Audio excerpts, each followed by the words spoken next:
3.4 million pesos na kantidad nin ipinapangalad na bulong na kumpiskar kan mga otoridad sa pigkondusir na anti-illegal drug operation sa Kamaligan, Camarines Sur.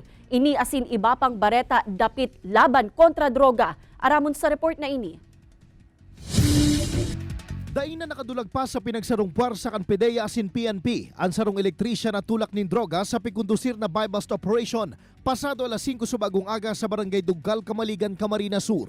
Binisto ang suspetsyado na si Alex Garol, 47 anyos, na residente ka na sambitan ng lugar. Nakumpiskar kay Garol ang poko masumenos kabangang kilo kan pigtutubod ng shabu na nagkakantidad din maabot sa 3.4 million pesos.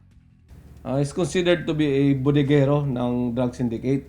So the items, the illegal drugs coming from Manila, habang nag-aantay sila ng buyer nila dito sa Naga City, doon muna ini-stock ngayon sa bahay niya.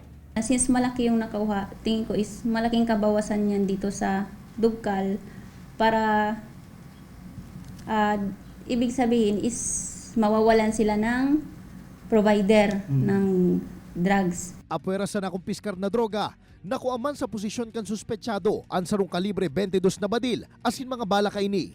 Sa pakikipag-ulay kan mga otoridad kay Garol, sinabi subot kaini, nakabali sa iyang mga pigsusuplayan ng droga ang nagkapirang government officials na sarungo niya sa magiging sentro ka nagpapadagos na investigasyon kan mga otoridad.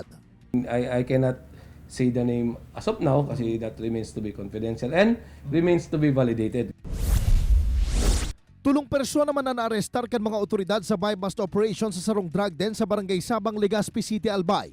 Nakumpiskar sa mga suspetsyado ang nasa 15 gramo kan pigtutubo ng shabu na kinakarkulong nasa 12,000 pesos ang kantidad asin iba pang mga drug paraphernalia. Sangon niya nasa kustodiya na kan mga otoridad ang mga suspect mantang pigpipreparar na ang kasong isusunad kontra digdi. Ini po haluitan na pinagmomonitor kasi saro ini sa mga tig-report kang badak and ini part kang sustainability as drug-cleared barangay. Kaibahan si Carlo Abunita, Jesse Cruzat, Balitang Bicolandia.